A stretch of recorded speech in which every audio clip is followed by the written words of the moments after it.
En Louro aumenta a veciñanza. Este raposiño e outro amigo que adoita ir con el andan día sí e día tamén polo lugar de lavandeira agardando que lles dean un anaco de comida.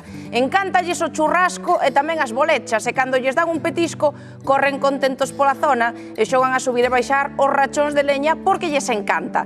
Pero son tan agarimosos que en varias ocasións ata se lles meten na casa aos veciños porque eles síntense da familia.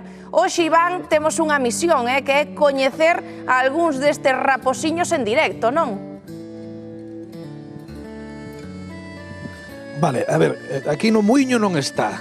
Vale, que tal, compañeiros? Estamos aquí en Louro, efectivamente, en Muiños.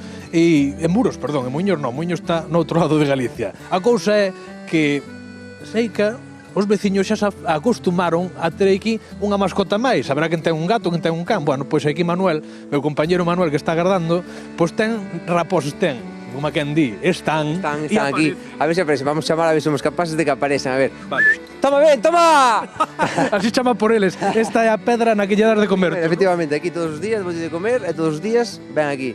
Pois a misión de hoxe, efectivamente, é coñecer a estes raposos. Non sei se será posible porque fan o que queren. Igual teñen algo axendado neste momento, non poden, pero bueno.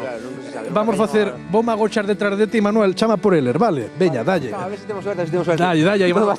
Vémonos despois, compañeiros. A ver se os atrapamos. Toma, raposo, ven, vamos! Dalle. Toma, ven! Está moi ben, perfecto. Vamos, toma, ven!